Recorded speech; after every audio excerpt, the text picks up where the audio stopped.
Statistical mechanics, statistical physics चल रही थी हमारी। आज जो हम उसमें करने वाले हैं दैट इज़ कुछ एक दो डेफिनेशंस और फिर कुछ हम इसके करेंगे न्यूमेरिकल्स। आज जो एक तो हम करेंगे म्यूचुअली एक्सक्लूसिव इवेंट्स कि ये होते क्या है म्यूचुअली एक्सक्लूसिव इवेंट्स। बेसिकली क्या कहते हैं कि स्टैटिस्टिक्स में हमारे पास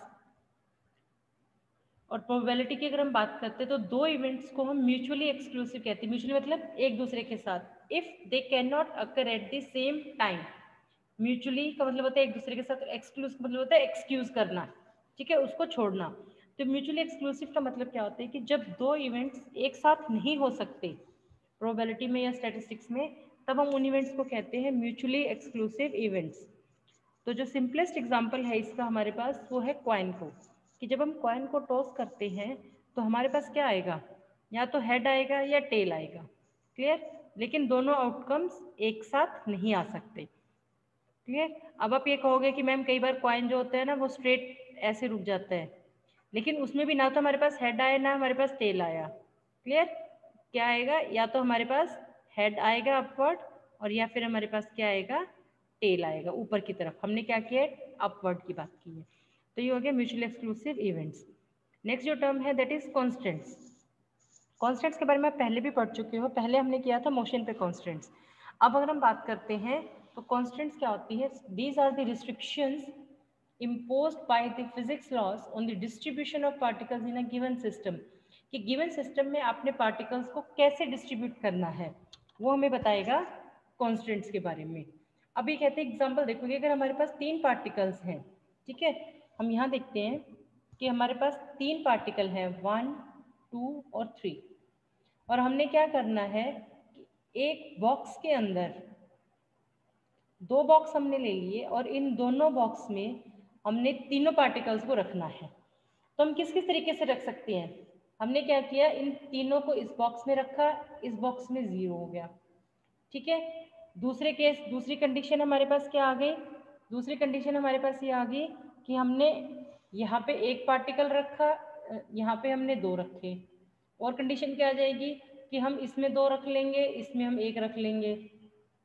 तीसरी कंडीशन क्या आ जाएगी कि हम इसमें तीनों रख, इसमें एक भी नहीं रखेंगे, इसमें तीनों रख लेंगे। तो इस तरीके से टोटल डिस्ट्रीब्यूशन हमारे पास क्या हो गया, 4, कि हम 4 तरीके से तीन पार्टिकल्स को दो बॉक्सेस में रख सकते हैं। लेकिन हमने वहाँ पे रिस्ट्रिक्शंस लगा दी, हमने वहाँ पे कॉन्स्टेंट्स लगा दिया। क्या कंडीशन लगाई कि एटलीस्ट एक बॉक्स में एक पार्टिकल आना ही चाहिए, क्लियर, एक बॉक्स में एक पार्टिकल होना ही चाहिए। तो उसमें कैसे पॉसिबल होगा, उसमें सिर्फ ये वाली कंडीशन हमारे पास होगी और ये वाली कंडीशन हमारे पास होगी, क्योंकि ये जो कंडीशन है हमारे पास, ये कंडीशन कैंसिल हो जाएगी और ये कंडीशन कैंसिल हो जाएगी। तो इसमें क्या आ जाएगा, then the situation will be different and only 2 states will be there. कौन सी 2 1 वाली और 1 2 वाली, क्लियर। तो ये हो गए कॉन्स्टेंट्स। अब इस कॉन्स्टेंट्स की हम फर्दर दो बातें करते हैं, एक होता है असेसिबल और एक होता है इनअसेसिबल। कॉन्स्टेंट्स और स्टेट्स कह सकते हैं हम। तो असेसिबल स्टेट्स कौन सी होती हैं, दीज आर दी दो states which exist under the constants imposed on the system. कि जिन स्टेट्स पे हमने कॉन्स्टेंट्स लगा रखा है उन स्टेट्स को हम कहते हैं असेसिबल स्टेट्स। एग्जाम्पल जो हमने पीछे वाला एग्जाम्पल लिया था उसमें कॉन्स्टेंट्स के बेस पे कौन सी स्टेट्स आई थी, 2 1 और 1 2। तो कौन, these example 2 1 and 1 2 are the accessible states। inaccessible states जिन पे हमने कांस्टेंट नहीं लगाया 3 0 and 0 3। अब एग्जाम में जो क्वेश्चन आता है आपके पास वो तकरीबन कंबाइंड होके आता है, explain the following terms constants, accessible states and inaccessible states। लेकिन इन केस अगर आपके पास असेसिबल स्टेट्स और इनअसेसिबल स्टेट्स अलग से पूछ लेता है वो, तो उसमें आपको करना क्या है, उसमें आपको पहले ये वाला एग्जाम्पल कंप्लीट एग्जाम्पल देना है, क्लियर, कि हमने बस 3 पार्टिकल्स लिए, उसमें से हमने 2 बॉक्सेस में रखे पार्टिकल्स और इस तरीके से। उसके बाद आप असेसिबल और इनअसेसिबल स्टेट्स को डिफाइन करोगे। अगर आप डायरेक्टली इसको डिफाइन कर दोगे कि 2 1 और 1 2 असेसिबल स्टेट्स हैं, 3 0 और 0 3 इनअसेसिबल स्टेट है, तो बेटा आपको मार्क्स नहीं मिलेंगे। क्यों नहीं मिलेंगे, क्योंकि उनको थोड़ी पता, एग्जामिनर को थोड़ी पता है कि 2 1 और 1 2 क्या चीज़ है। पहले आपको ये एग्जाम्पल देना है और फिर आपको लिखना है। चलो अब हम एक एग्जाम्पल करते हैं। ये कहते हैं कि 12 कॉइन्स हैं आपके पास, 12 similar coins are tossed for a large number of times. कि 12 सिक्कों को आपने कई बार उछाला। क्लियर? फिर उसमें वो कहता है कि आपको 3 चीज़ें इसमें निकालनी है। फर्स्ट आपको निकालनी है probability of getting the heads of 7 coins upper most, कि 12 में से 7 कॉइन्स की जो प्रोबेबिलिटी है वो आपको निकालनी है। ठीक है, तो चलो हम इसका सॉल्यूशन निकालते हैं। तो पहले हम देखते हैं फर्स्ट पार्ट का जो सॉल्यूशन है,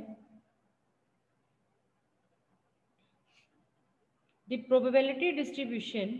देखिए अब टोटल 12 थे ना, 12 में से हमें 7 निकालना है। तो n की वैल्यू क्या है आपके पास? 12 है, और r की वैल्यू क्या है आपके पास? 7 है। तो n माइनस आर की का फॉर्मूला जो है वो हम निकालेंगे यहाँ पे। So the probability of distribution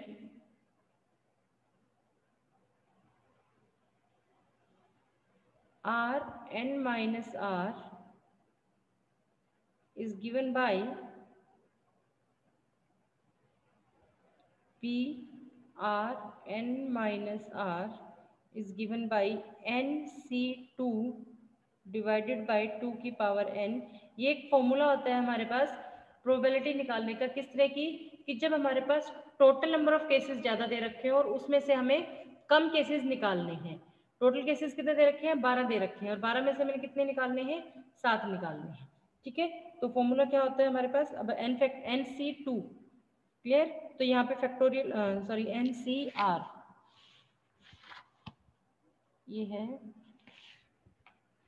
NCR divided by 2 factorial. तो NCR इसका फॉर्मूला क्या होता है?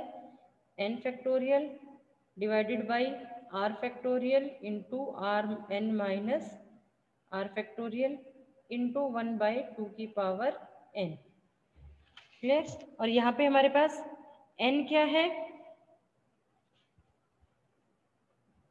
n है हमारे पास 12, और r की वैल्यू क्या है हमारे पास? 7। क्लियर? तो अब हम यहाँ पे क्या निकालेंगे? फॉर्मूले में वैल्यूज पुट करेंगे, तो ये क्या आ जाएगा हमारे पास? 12 factorial divided by n, r factorial कितना है? 7 factorial, n minus r 12 minus r is 5 factorial into 1 by 2 की पावर 12। तो जब हम इसको अब सॉल्व करते हैं, that is 12 into 10 sorry 12 into 11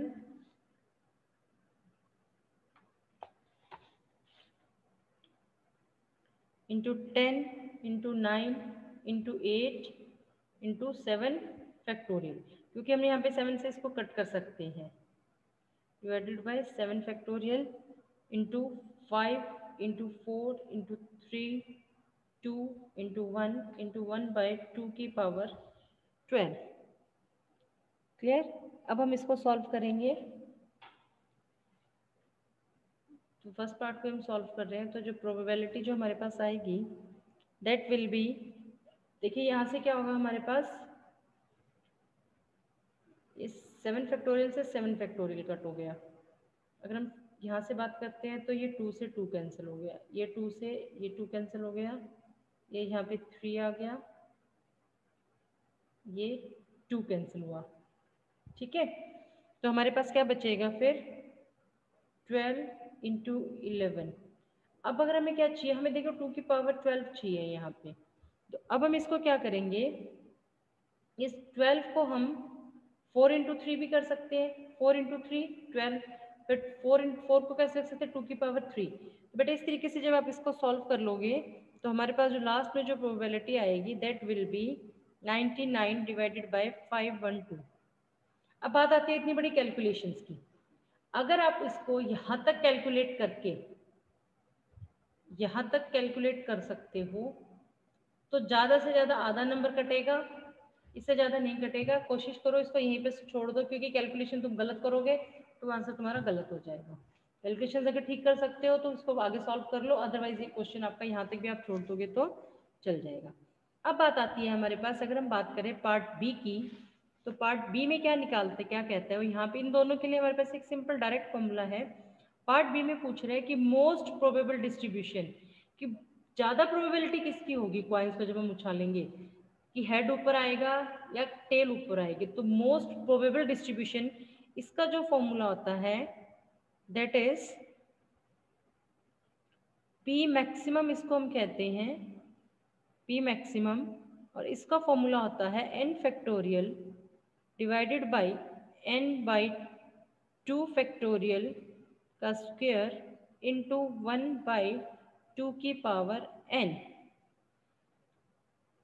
तो यहाँ पे हम वैल्यूज अगेन पुट करते हैं, that is 12 factorial divided by n by 2, n कितना है 12, डिवाइडेड बाई 2 किया हमारे पास क्या आ गया 6, तो 6 फैक्टोरियल का square that is 6 factorial into 6 factorial into 1 by 2 की पावर 12।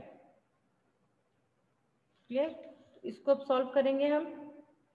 इसको भी आप ऐसे ही छोड़ सकते हो, 12 into 11 into 10 into 9 into 8 into 7 into 6 factorial divided by 6 factorial into 6 into 5 4 3 2 1 into 1 by 2 की पावर 12।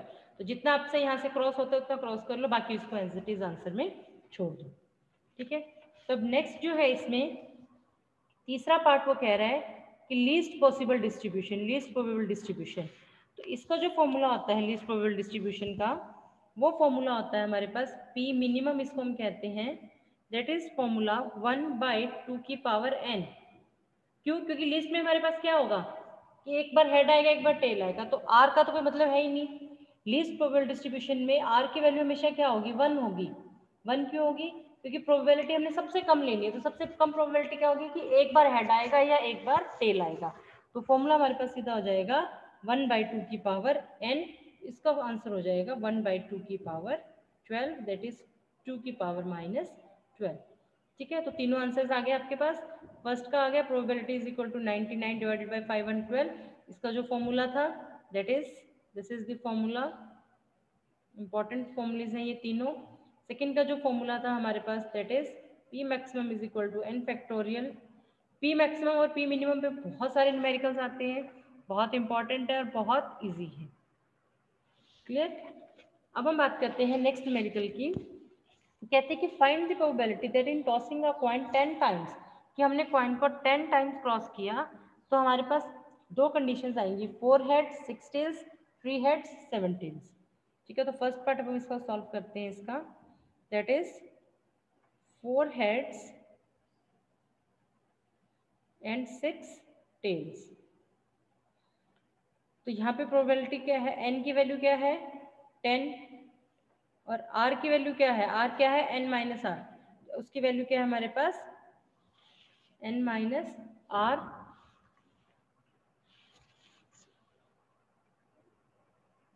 तो प्रोबेबिलिटी का फॉर्मूला क्या होता है p r n minus r that is n c r divided by 2 की पावर n, वही formula लगेगा।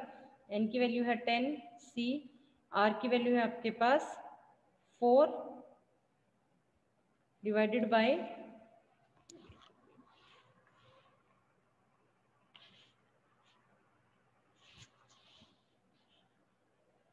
r क्या है हेड की। ठीक है, तो 4 हेड्स हमने लिए, 6 टेल्स लिए, तो प्रोबेबिलिटी किसकी हो जाएगी हेड्स की, और 2 की पावर 10।